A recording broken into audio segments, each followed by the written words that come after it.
வணக்கம் நண்பர்களே, welcome back to அம்மா மகள் சேனல். இன்னைக்கு ரொம்ப கிறிஸ்பியாக சாஃப்டாக மொறுன்னு இருக்கிற தேன்குழல் முறுக்கு தான் வந்து எப்படி செய்யலான்றதை நம்ம இன்னைக்கு பார்க்க போகிறோம். ஸோ நம்ம வீட்டில் வந்து கண்டிப்பாக வந்து முறுக்கு இல்லாமல் தீபாவளி வந்து போகவே போகாது. ஸோ கண்டிப்பாக வந்து முறுக்கு இருக்கும் நம்ம பிளேட்டில்.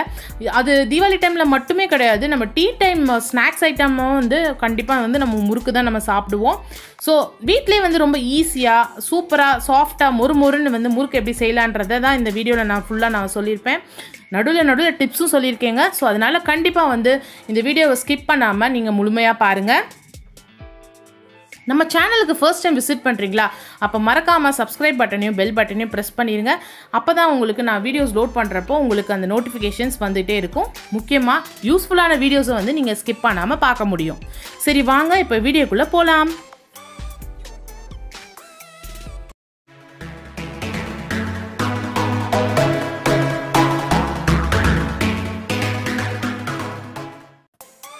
சூப்பராக மொறுன்னு கிறிஸ்பியாக வந்து முறுக்கு செய்கிறதுக்கு வந்து ஃபஸ்ட்டு வந்து ரேஷியோ ரொம்ப முக்கியங்க. ஸோ இப்போ இந்த மாதிரி ஒரு டம்ளர் எடுத்துக்கோங்க. அந்த டம்ளர்லேயே நீங்கள் எல்லா மெஷர்மெண்ட்டும் எல்லா ஐட்டம்ஸையும் நீங்கள் எடுத்துக்கலாம். ஸோ இப்போ வந்து 4 டம்ளர் அளவுக்கு நான் வந்து பச்சரிசி எடுத்திருக்கேன்.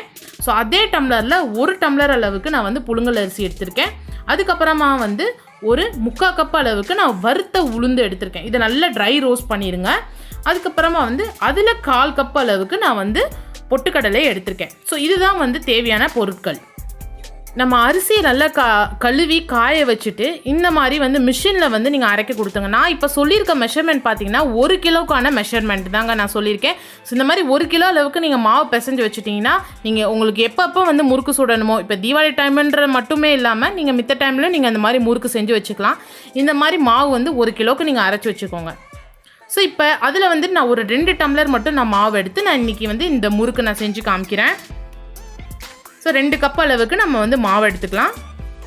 இந்த மாதிரி ஏர்டைட் கண்டெய்னரில் வந்து போட்டு வச்சுருங்க. ஸோ அதனால் வந்து ரொம்ப நாள் கெடாமல் இருக்கும், மாவு வந்து புழு வைக்காமல் இருக்கும். முறுக்குலேயே வந்து நிறைய வெரைட்டிஸ் இருக்குங்க. தேங்காய் பால் முறுக்கு இருக்குது, அதுக்கப்புறமேட்டு பூண்டு முறுக்கு இருக்குது, அதுக்கப்புறமா ஜீரக முறுக்கு, இந்த மாதிரி நிறைய முறுக்கு இருக்குது. ஸோ நம்ம இன்றைக்கி வந்து பண்ண போகிறது பார்த்திங்கன்னா பட்டரை சேர்த்து நம்ம இன்றைக்கி செய்ய போகிறோம். ஸோ இப்போ வந்து ஒரு 2 ஸ்பூன் அளவுக்கு நான் வந்து நல்ல வெண்ணெயை வந்து நான் ஆட் பண்ணிக்கிறேன். ஸோ இந்த பட்டர் வந்து நல்லா உங்களுக்கு கிறிஸ்பினஸ் தரும். அதே டைமில் வந்து மாவு நல்லா சாஃப்ட் ஆகும்.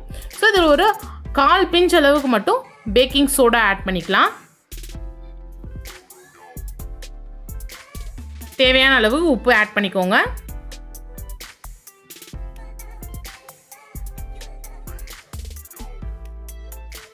ஒரு ஸ்பூன் அளவுக்கு எள்ளு, கருப்பு எள்ளு ஆட் பண்ணிக்கோங்க. கருப்பு எள்ளு இல்லாட்டினா நீங்கள் வெள்ளை எள்ளு கூட ஆட் பண்ணிக்கலாம். ஆனால் அந்த எள்ளு ஆட் பண்ணுறப்போ வந்து அந்த முறுக்கோட டேஸ்ட்டை வந்து நல்லா என்ஹான்ஸ் பண்ணி தரும். ஸோ இதில் வந்துட்டு நீங்கள் இப்போ தேங்காய் பால் முறுக்கு நீங்கள் பண்ணுற மாதிரி இருந்துச்சுன்னா தண்ணிக்கு பதிலாக நீங்கள் வந்து தேங்காய் பாலை அரைச்சி அதை நீங்கள் வந்து சேர்த்துக்கலாம். ஸோ இன்றைக்கி நான் தேங்காய் பாலில் பண்ணலை, தேங்காய் எண்ணெயில் தான் நான் வந்து இன்றைக்கி முறுக்கு சுட போகிறேன். அதனால் வந்து நான் இப்போ தண்ணி ஆட் பண்ணி நல்லா மாவு வந்துட்டு நல்லா சப்பாத்தி மாவு அளவுக்கு நம்ம வந்து பிசைஞ்சு வச்சுக்கலாம். ரொம்ப ஹார்டாகவும் இருக்கக்கூடாது, ரொம்ப கொலன்னு இருக்கக்கூடாது. ஸோ கொஞ்சம் நல்லா சாஃப்டாக மீடியமாக இருக்கணும். அந்தளவுக்கு இந்த மாவு நல்லா பிசைஞ்சு வச்சுக்கலாம். இந்த முறுக்கு மாவு வந்துட்டு கண்டிப்பாக வந்து ஹார்டாக வந்து பிசையக்கூடாதுங்க, கொஞ்சம் சாஃப்டாக தான் இருக்கணும். அதே டைமில் ரொம்ப தண்ணியாகவும் போயிடக்கூடாது. ரொம்ப ஹார்டாகிடுச்சுன்னா வந்து உங்களுக்கு முறுக்கு வந்து புளியறதுக்கு வந்து ரொம்பவே கஷ்டமாக இருக்கும். அதே டைமில் அது சாஃப்டாக வராது, உடஞ்சி போயிடும். ஸோ அதனால் நீங்கள் கேர்ஃபுல்லாக கொஞ்சமாக தண்ணி தேவையான அளவுக்கு நீங்கள் சேர்த்துட்டு அது நல்லா மிக்ஸ் பண்ணிக்கோங்க. இப்போ அந்த மாவு நல்லா பிசைஞ்சு கொஞ்சம் நேரம் வந்து ரெஸ்ட்டில் இருக்கட்டும். ஸோ அதுக்குள்ளே வந்து நம்ம வந்து தேங்காய் எண்ணெய் தான் இன்றைக்கி நான் பொரிக்க போகிறேன். அதனால் தேங்காய் எண்ணெயை வந்து கொஞ்சம் ஹீட் பண்ணி வச்சிடலாம். ஹீட் ஆகிட்டு இருக்கட்டும். இப்போ பாருங்கள் நல்லா மாவு பிசைஞ்சாச்சு, நல்லா சாஃப்டாக இருக்குது பாருங்கள். எல்லாமே நல்லா கம்பைன் ஆகிடுச்சு. இந்த மாதிரி முறுக்கு புளியறதை வந்து உள்ளே நல்லா வந்து எண்ணெயோ இல்லை வெண்ணெயோ வந்து தடவி விட்டுட்டு அதுக்கப்புறமா மாவு வச்சு நீங்கள் புளிய ஆரம்பிச்சிடலாம். ஸோ 2 மெத்தட் இருக்குது, உங்களுக்கு எது ஈஸின்னு பாருங்கள். ஆனால் எனக்கு தெரிஞ்சது வந்து இந்த மாதிரி வந்து நீங்கள் கரண்டியில் வச்சு போடுறது. பிகினர்ஸாக இருந்தீங்கன்னா இந்த மாதிரி கரண்டியை யூஸ் பண்ணி நீங்கள் வந்து ஃபஸ்ட்டு வந்து புளிஞ்சு அதுக்கப்புறமா எண்ணெயில் போடுங்க. இது கொஞ்சம் நல்லா சேஃப்டியாகவும் இருக்கும், ஏன்னா எண்ணெய் தெரிச்சிரும். இன்னொரு மெத்தட் என்னென்னு பார்த்தீங்கன்னா வாழை இலை எடுத்துக்கோங்க. அப்படி இல்லாட்டினா ஒரு பிளாஸ்டிக் கவரில் எண்ணெய் நல்லா தடவிட்டு அதில் புளிஞ்சிட்டு அதுக்கப்புறமா நீங்கள் போடுங்க. ஸோ நான் ஃபஸ்ட்டு சொன்ன மெத்தட் வந்து பிகினர்ஸாக இருக்கட்டும், அதே டைமில் வந்து நம்மளுக்கு சேஃப்டியும் முக்கியம். ஸோ அதனால் வந்து இந்த மாதிரி நீங்கள் கரண்டிலேயே நீங்கள் வந்து போடுங்க. இந்த மாதிரி ஒன்றா புளிஞ்சு நீங்கள் வந்து எண்ணெயில் போட்டுடலாம். எண்ணெய் கொஞ்சம் நல்லா சூடாக இருக்கணும். ஸோ இப்போ பாருங்கள் எண்ணெயில் போட்டோன்னுமே நல்லா வந்து பபிள்ஸ் வந்திருக்கு. ஸோ நல்ல ஒரு டெம்பரேச்சரில் தான் இருக்குது எண்ணெய், நல்லா சூடாயிடுச்சு. எப்போதுமே வந்து போட்ட உடனே நீங்கள் வந்து திருப்பிடக்கூடாது. போட்ட உடனே திருப்பிட்டிங்கன்னா வந்து அது உடஞ்சிரும். ஸோ அதனால் வந்து கொஞ்சம் நேரம் வந்து ஒரு 30 செகண்ட்ஸ் வந்து வேகட்டும். அதுக்கப்புறமா வந்து நம்ம திருப்பி விடலாம். அதே டைமில் வந்து எண்ணெய் நிறையா இருக்குது அப்படின்னு சொல்லிட்டு நீங்கள் வந்து இந்த எல்லா முறுக்கையும் நீங்கள் புழிஞ்சு போட்டுறாதீங்க. ஒரு செட்டாக புழிஞ்சு போடுங்க. அதாவது ஒரு செட்டில் ஒரு 3 4 எவ்வளோ பிடிக்குமோ அந்தளவுக்கு நீங்கள் புழிஞ்சு போடுங்க. இல்லைனா ஒன்றோட ஒன்று ஒட்டிட்டு அது வந்து ஷேப்பு வந்து கரெக்டாக இருக்காது.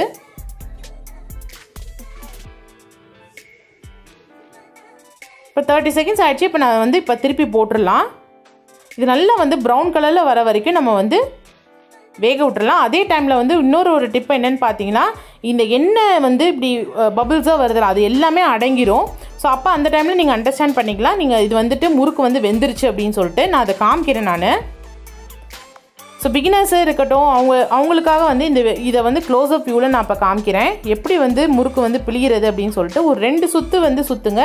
அகலமாக சுற்றுங்க, ஒரே இடத்துல சுற்றாமல். இப்போ வந்து இது அப்படியே எண்ணெயில் போட்டுடலாம். ஸோ இந்த மாதிரி வந்து நீங்கள் பண்ணிங்கன்னா எண்ணெயும் தெரிக்காமல் இருக்கும். அதே டைமில் நம்மளுக்கு சேஃபாகவும் இருக்கும்.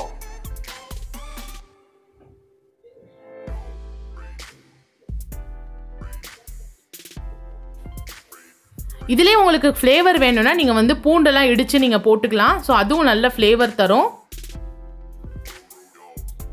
உங்களுக்கு எந்த மாதிரி விருப்பம் இருக்கோ, என்ன ஃப்ளேவர் வேணுமோ அதுக்கேற்ற மாதிரி நீங்கள் வந்து முறுக்கு செஞ்சுக்கலாம். ஆனால் இதுதான் பேஸுங்க. முறுக்கு மாவுக்கான பேஸ் தான் வந்து நான் இன்றைக்கி சொல்லியிருக்கேன். அதில் நீங்கள் ஃப்ளேவர்ஸ் என்னென்ன சேர்க்கணுமோ நீங்கள் அதுக்கேற்ற மாதிரி நீங்கள் சேர்த்துக்கலாம். அது எல்லாமே உங்களுக்கு விருப்பத்துக்கு ஏற்பதான்.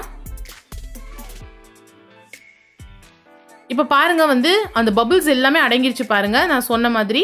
ஸோ இப்போ வந்து கரெக்டான ஒரு இதுதான். நம்ம இப்போ வந்து எண்ணெயிலேருந்து நம்ம எடுத்துடலாம்.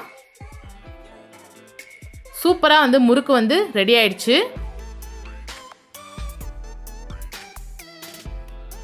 ரொம்ப தண்ணியாகவும் நீங்கள் மாவு பிசைஞ்சிட்டிங்கன்னா வந்து எண்ணெய் வந்து குடிக்க ஆரம்பிச்சிடும். அப்புறமேட்டு வந்து நம்ம முறுக்கு வந்து ஃபுல்லாக எண்ணெய் வந்து உறிஞ்சனால அது வந்து டேஸ்ட்டாகவே இருக்காது. ஸோ அதனால் கொஞ்சம் பதத்தை மட்டும் நீங்கள் பிணையிறப்போ வந்து நல்லா பதம் பார்த்து நீங்கள் பிசைஞ்சுக்கோங்க. இந்த மாதிரி வந்து எல்லா மாவையும் நம்ம வந்து பிழிஞ்சு எடுத்துடலாம். இப்போ நான் 2 கப்பு அளவுக்கு நான் போட்டிருக்கேன்னா அதுலேருந்து ஒரு 20லேருந்து 30 வரைக்கும் வந்து முறுக்கு சுடலாம். நீங்கள் சைஸுக்கு ஏற்ற மாதிரி நீங்கள் ரொம்ப பெருசாக சுற்றுனீங்கன்னா ஒரு 10லேருந்து 12 15 அந்த மாதிரி வரும். குட்டி குட்டி முறுக்காக போட்டிங்கன்னா வந்து தாராளமாக 20லேருந்து 25 வரைக்கும் வரும். சூப்பராக வந்து கிறிஸ்பியான வந்து தேன்குழல் முறுக்கு சூப்பராக வந்து ரெடி ஆகிடுச்சு. இந்த வீடியோ உங்களுக்கு ரொம்பவே யூஸ்ஃபுல்லாகவும் டிப்ஸும் கொடுத்ததும் உங்களுக்கு யூஸ்ஃபுல்லாக இருக்கும்னு நம்புகிறேன். ஸோ பிடிச்சிருந்துச்சுன்னா கண்டிப்பாக லைக் பண்ணுங்கள், ஷேர் பண்ணுங்கள், கமெண்ட் பண்ணுங்கள். மறக்காமல் சப்ஸ்கிரைப் பட்டன் ப்ரெஸ் பண்ணிடுங்க. பக்கத்தில் இருக்க பெல்லையும் தட்டி விட்ருங்க. அப்போ தான் நான் வீடியோஸ் லோட் பண்ணுறப்போ உங்களுக்கு நோட்டிஃபிகேஷன்ஸ் உடனுக்குடன் வந்து சேரும். Thank you so much.